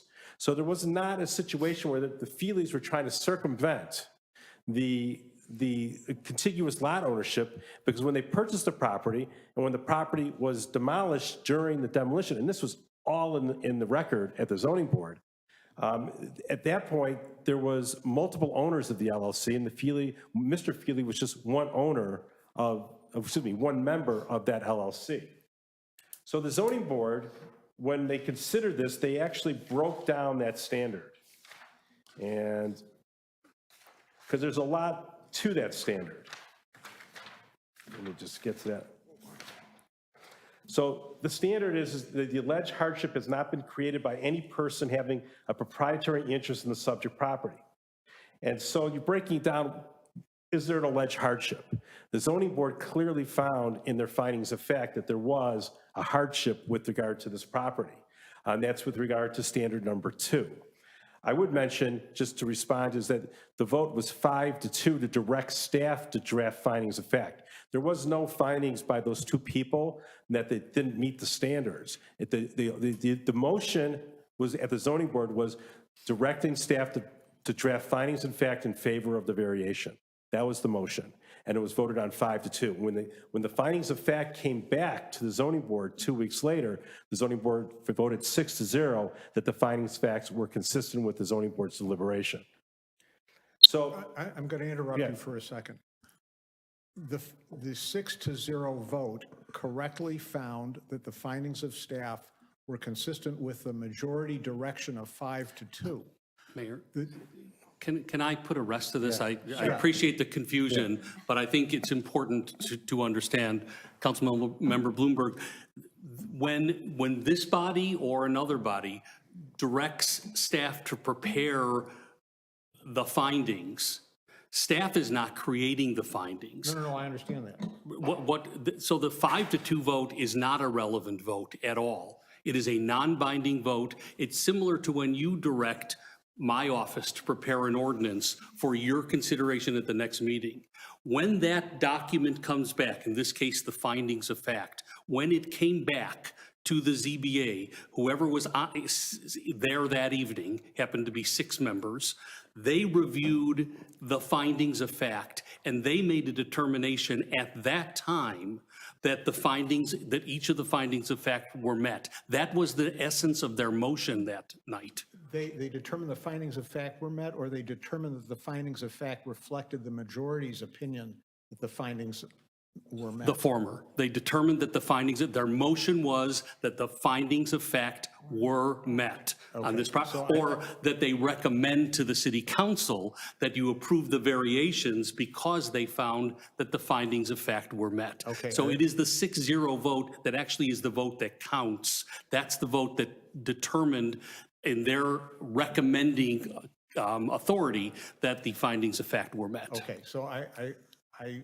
appreciate that input. I was not familiar that it operated in that direction. Right. In my past experience with commissions, there's an initial vote as to how the commission evaluates the evidence in front of them. And sometimes a commission may determine with a majority that is not unanimous that the conditions are met and direct staff to prepare a findings. I understand exactly what you're saying. And the Plan Commission, a previous iteration of the Plan Commission used to do that. That was not what happened in this instance. I appreciate your clarifying. Okay. Thank you. So that still raises the question as to what were the dissents in the initial meeting that were somehow Well, met by I think that there was some, let me just add to this. I was at the meeting, Well, all the actually, meetings. we're going to continue using Robert's rules, and I'm going to let the 2 of you finish your conversation, and then Councilmember Stone, and then Councilmember Ross, and then Councilmember Tapia. I mean, I'm still trying to address that standard. I'm not going to interrupt you anymore. I've been corrected and I understand that. Okay. Thank you. I would say that to answer your question about the hesitancy of 2 of the members of the zoning board, one of the member who voted at 6-0 at the next meeting, her hesitancy was the fact of the definition of proprietary interest with regard to the city corporation council's opinion that being a member of an LLC constitutes an indirect ownership. And she felt uncomfortable overriding what the corporation council's opinion. And that's in the minutes of you back to I think it was the February 6th meeting. Right. The other person who had expressed reservation was not at the meeting where the findings of fact would, and the findings of fact are specifically going through each of the standards, finding that the standards have been met. When those were voted on, the other member who had voiced concerns of not meeting the standards, she was not at that meeting. Okay. You've really answered the basic question for me. You needn't go further. Going through the. You don't need to go through the rest of the discussion. I'm satisfied that my question has been answered. Okay. Great, thank you. Councilmember Stone. Thanks. Just a couple questions. So I just want to make sure I'm understanding this correctly. So the lot was purchased by you and another family that lives on the other side? The record at the ZBA showed that the lot was, the members of the LLC, when the lot was purchased in 2007, was Mr. Feely, not Mrs. Feely, Mr. Feely, and also a third party, Mr. Rosen, who eventually sold his interest to Mr. Feely. Okay, so it was basically two adjacent neighbors wanted to have kind of a nice green space in between. Well, I don't think that's the, because it was actually shortly after the demolition of the home, Mr. Feely then went to the city seeking a determination he wanted to build a house, and then he got that nonsensical response from the city in 2008 that he was the trustee of a trust, so therefore it was an indirect ownership when there was no trust involved. So that there was always an intent that there was going to build a house there, but once they got that letter from the city saying that they're trustees of a trust, they kind of put it on the shelf for 15 years, and here we are today. They're looking to build a house. And Mayor, I do need to interrupt. I just want to remind the council that we're acting on a variation. You're kind of in a quasi-judiciary capacity here. You're in sort of an appellate body. I think the lawyers on the board may appreciate this. We have to stick to the evidence that was made on the record at the ZBA. We can't suppose or inject our own facts or our own theories at this level. There was a record that was created by the hearing body below, and that was provided up to you by way of their minutes, and that's what your decision is to be based on. I just want to make that clear. And it's not often that we're in this capacity, so I thought it'd be important to have that little refresher. Thank you. Councilmember Ross, you're next, but Councilmember Bloomberg had just one sort of follow-up question, if he may. Thank you. Not so much a question. I want to be clear. I have no disrespect or any diminution of my respect for the Zoning Board of Appeals. There's one of the members here tonight. Former member. Right. Okay. Wait, former chairman, I would like to add. Recovering member. I do appreciate the work that the ZBA did. I appreciate the work you've done. I know this must be a bit agonizing to have me question this, but because of the unusual nature of the series of events and the creation of the LLC, I did have these concerns. I feel you've answered those, but I just wanted to be very clear that it's appropriate for us to ask these questions. I'm sorry if that's caused undue agony on your part, but this was an important question to me. I would say this is a very unique situation. Yes. And Thank you for that's beyond that's, yeah. Thank you for that. Yeah. Thank you. Councilmember Ross. Thank you, Mayor. The ZBA, I attended all of the meetings, the initial meeting, the continuance, all the meetings. And I want to say just from the onset that I value the fact that we sent it to ZBA, that they spent a ton of time, honestly, in several meetings, and came to the conclusion that they were supporting recommendation for this variance. I want to say that at the outset. I respect that. I respect our process. The majority of ZBA felt that the applicant, which according to Attorney Bernstein is the LLC, as opposed to its members, hadn't created the hardship, that it was an issue of equity, because the applicant had purchased the property for $380,000 and would lose that investment if not granted the variance. The two commissioners voted nay. It is at that earlier stage. And as far as I know, I assume they haven't changed this opinion, that they were concerned that Corporation Counsel had a different view on on the ownership issue. And they were struggling to view the LLC as an independent entity separate from its members who live on the adjacent property. That was their struggle, those two pieces, that Corporation Counsel had made this, offered this opinion, and they happened to actually both be attorneys and were struggling with this issue. Was it an independent entity separate from its members?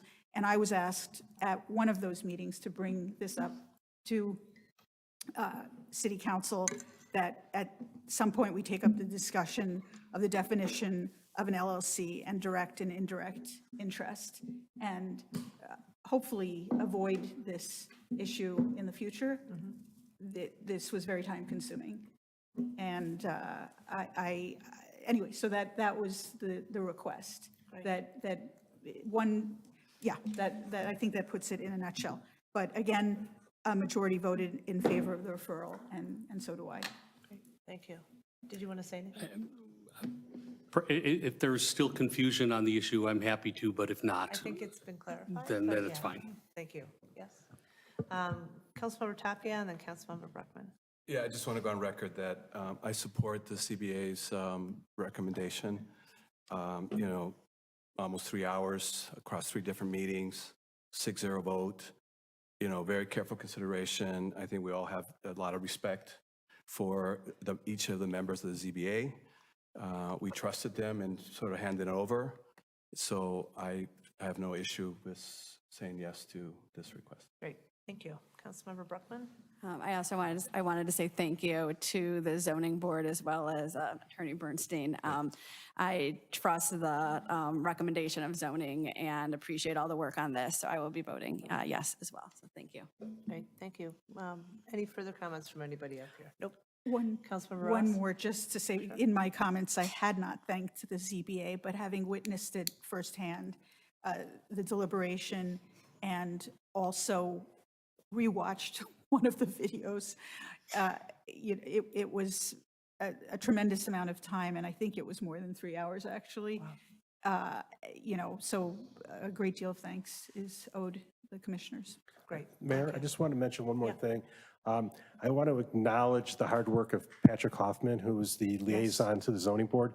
This case was out of the ordinary. This is not usually in their sweet spot, and Patrick did an amazing job with trying to frame this and present this to the zoning board, because we're talking about a lot of complicated issues. So I just wanted to recognize everything that he did with this, and just make sure Director Fontaine knows what a great job I Patrick want to did. second that. Yeah. I thank you for mentioning that, because it was very complicated to manage the discussion, and he was excellent throughout. Wonderful, great, thank you. Thanks, everybody. Okay, any further conversation regarding item 19? If not, I'm seeking a motion So moved. Second. to approve. Yes. To say for the record, is that a motion to approve? Right, is That's that a what the motion mayor to just said. approve? Right, right. Okay, so that was, yes, that's the motion, yes, that's the second? Yes. Okay. Thank you for the clarification. Because I moved, okay, so will the clerk please call the vote? Councilmember Bruckman. Aye. Councilmember Ross. Aye. Councilmember Tapia. Yes. Councilmember Littlewer. Aye. Councilmember Stone. Aye. Councilmember Bloomberg. Mayor Rotering. Aye, 7 ayes and no nays. Item 19 is approved, and thank you all for your patience. I just want to know if that's the meeting that the Girl Scouts attended, but that's a conversation for another day. We're going to continue on with our scheduled business. Item 20 is an ordinance amending Article 4 of the City of Highland Park zoning ordinance of 1997 as amended regarding regulation of storage containers. Do we need a presentation, or have people done their homework and know where we're netting out on this? This is essentially done. codifying an earlier conversation regarding government use of storage containers and making sure that they are within the bounds of the law. So, Councilmember Stone. I've got a couple of questions about this one. Okay. So this would add a process to require special use permits by other governmental bodies, and it seems like a lot of work for staff and for the sister governments. Okay. Is there an easier way to do this? Great question. The council certainly has an opportunity to exempt existing storage containers. We discussed it at the committee of the whole meeting. Certainly understand the policy discussion. There was an interest in just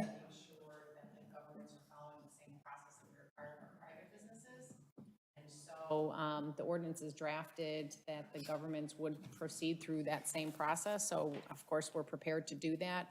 But your option as a policymaking body is to exempt the existing storage containers for the governments. And so that would be school districts, park district, city. So during the original discussion on this, we talked specifically about a couple of storage containers. The one I recall is the one at Walters Field that was sort of under the bleachers. Right. And we also talked about one that was at the Public Works yard that's in the back, in the non-public area of Public Works. So the emergency response ones would be exempt. Well, but is there something that we can do to say if this is not visible from a public street, it doesn't need to go through this process? Absolutely. You could do it if it's not visible from public right-of-way. Okay, so that would be an amendment that you want to make to what's being proposed on the agenda. So we don't have a motion yet. Okay. So if there are other comments? I have some comments. Okay, so do you want to finish, or is that everything that you wanted to say? That's everything I wanted to say. Okay, Councilmember Littlewer, and then we'll take it from So I feel kind of strongly, I think when we had this discussion with regard to private businesses, we came down pretty heavy because we'd had complaints from the neighborhoods. And a lot of that had to do just with containers in general. And because of that, we decided to discuss the government ones separately because clearly there is a lot of usage. And if anything, the city ended up moving a couple of containers that we had in various parking lots, so they wouldn't be front and center, a little to the side, but they're still there. And I think that when we put this kind of onus on our businesses and on our homeowners and everyone else, I think that government has, I think it's necessary for the government to be held at the same standard. And so while I usually am really one to say, please, let's make it easier for a city, and I am so grateful to staff for all that they do, recognizing that it is difficult to process these, I do not think we should exempt out, even for longer term. Because if something is in that neighbor's face and they don't like it, I don't think that anybody, meaning body, should have a pass on that.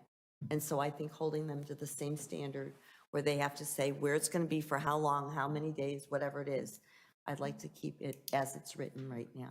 So I haven't made a motion because I know there's other comments, but respectfully, I think that that's the standard we should use. City Manager, just a question.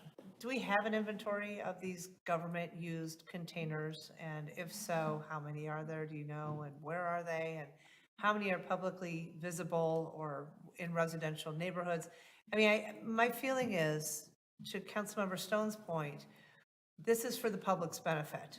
It's not like it's a private business that doesn't have enough space to store their whatever. This is the public's benefit. And I keep thinking of the Park District and the fact that they have summer camp gear out so that they don't have to keep hauling it back and forth. And that's for the benefit of our children. Curious to know sort of how many of these are we talking about? Where are they? Yeah. So, most of our government buildings are in residential districts. So they are, but we can get you the full list. I think it would be appreciative if there is an exemption for storage containers that are not visible from the public right-of-way, because I think then that affords the government the opportunity to look at their needs and then only bring forward for formal policy consideration those containers that there's no other option of where to put them. And so we've talked about, for example, from the city, the storage containers that we have that provide support for our events. We end up without those. We would end up having to pay a significant amount more to have everything transported every single week for our events. And so that's why we've had a storage container on site. Like at Port Clinton, if we have the concerts. Yeah, at the lot. I mean, we've had it for the lot for all the events that we've done. And we've had it at Jens Jensen, right, in the Ravinia Metro parking lot. So certainly I think, in my opinion, it would be sound policy to have an exemption for public entities that have storage containers that are not visible from the public right-of-way. And then for the balance of those, if there's interest by the council, we can make sure that we've got a comprehensive inventory, identifying the location of those, how they're used, and certainly by what entity, and then we can provide that list for a follow-up policy conversation if you like. Does it make sense if they cannot be hidden from public view to then have sort of a design standard? For example, we don't need to see pod on the side of whatever it is, but can we possibly have the right from whoever we're renting it from to paint it brown or green or whatever color? Absolutely, and we talked about screening at the committee of the whole meeting, and absolutely, we heard you loud and clear, yes. Well, but if you go with the standard Yeah. of that the exemption only applies to those that can't be seen, then those that can be seen will have to go through the special use process. You can impose landscaping or other standards on it. Okay. I have Councilmember Tapia, and then I have Councilmember Bloomberg. Yeah, I like the direction this conversation has gone in just the last few minutes. You know, there's something unique about the government bodies because they do serve the public good and they have to deal with maybe larger amount of storage. But I think the disposition about, you know, if it is out of sight, then that's cool. And if there's no other alternative, to be able to have some standards for attractiveness or at least non-ugliness. So I'm in favor of that. I think philosophically, I agree with Councilmember Littlewer that I don't think we want to be in the business of exempting ourselves from the things that we impose on private enterprise, unless, again, these exceptions that we're talking about. But I think, you know, not asking our governmental bodies to file a permit like we ask at businesses, I think that's just a double standard that I don't think we want to be able to have to defend. So let me ask the question of, so then we're paying ourselves and we're requiring more cost because our administrative staff now has to manage permits for us to borrow something from ourselves or to use something for ourselves.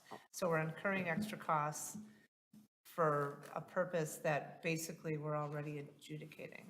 Mayor, if I may. Hang on one second. I just want to hear from Councilmember Tapia if that's of interest in, or if you want to think about it, that's No, fine. I think that logic, it makes sense. I mean, if it's a circular economy Right. for us, but, you know, the other government agencies, you know, why would we exempt them? Because that's money that does come to the city, right? No, we waive their permit fees. We waive their, No. yeah, so we're already talking about waiving fees amongst governments. Well, that's right, 'cause from the it's- earlier conversation. go Yeah, ahead. yeah. Well, no, I can call on people, thank you.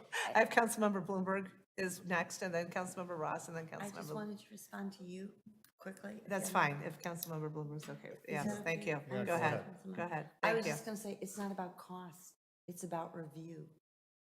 Okay, I'm not seeking to take money or go against what we've already said in terms of cost for a permit. I'm saying that if a neighbor lives over here and he or she are the only people to them, they see that pod, I'd like it reviewed by staff so we can determine if that placement is correct. So it's more about review than it is about cost. So I'm sorry, I didn't mean to interrupt. No, but I don't wanted to apologize, I respond just, to yeah, you. thank you. Okay. That's all. Thank you. Councilmember Bloomberg? So I understand why it may seem unfair to exempt the government, a government, from standards that we hold private individuals or enterprises to. But there's a significant difference, which is that our undertakings are intended to be a benefit to the public at large, whereas private applications and enterprises are intended to benefit that private enterprise or individual. And there's a good reason often for the government to exempt itself. And I think this is one of them. I like the trade-off, the direction we're going, that we start with those containers that are not visible from the public way. But the concern I have with requiring all other government containers to the same standard as the public, the reason these standards were put in place with respect to the public was to avoid the proliferation of containers through neighborhoods, business districts in a way that is inconsistent with the goals that we've all tried to set for a more vibrant downtown, for a more livable Highland Park. That's the reason that those permitting standards are set.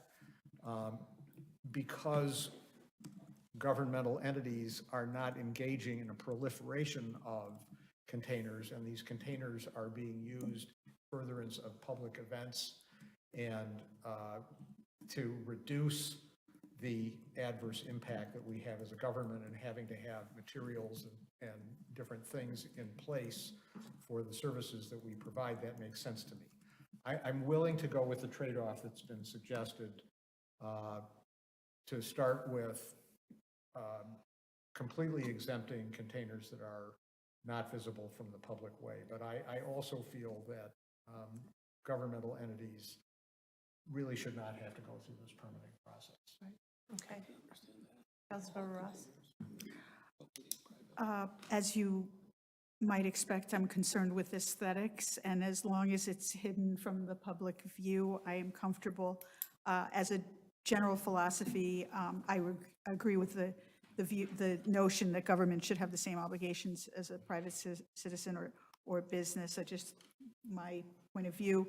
But I'm comfortable with what's been proposed, that it can't be viewable from the public right away. Councilmember Tapia and then Councilmember Stone? Yeah, and I think to this point, if there's going to be exceptions, like if there are ones that are concealed or can't be seen, okay, they're exempt, fine. But then for the ones that are not, how do we determine and how do we hold them accountable if we don't have a review process? I'm looking at the city manager. So I've heard everything that all of you have said. And so one thing that we could do, if you're comfortable, and we could bring this back at the next city council meeting for final approval. But if you're comfortable, rather than having the governments go through a special use process, have them go through a permit process. And so that way we would have, including the city, we would have community development review, city manager, final approval.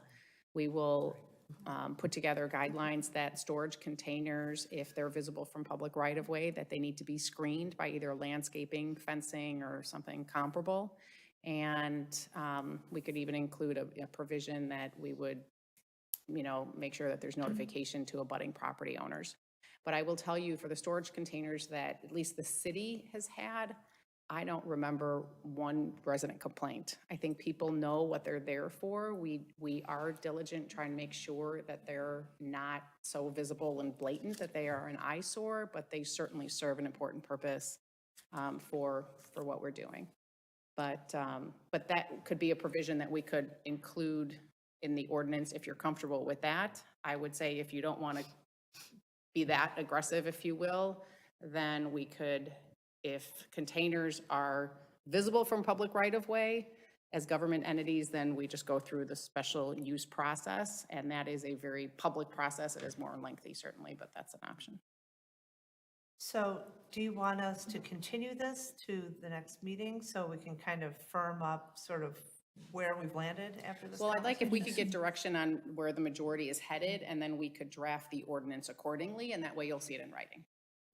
So I think there's interest in review, clearly, for stuff that can be seen from the public right-of-way, and then I don't know where we are with the And exception. Mayor, Yes. can you get consensus also on, once you make this, this lesser process, that it's just a permit, not a public permit process, Right. is that just for government, or is that for everyone? No, we are only talking about government storage at this point. Yeah. Everyone else will have to go through the Yeah. special permit process if it's longer than the days. Okay, so are people comfortable with exempting things that can't be seen from the public right-of-way? Yes. Yes.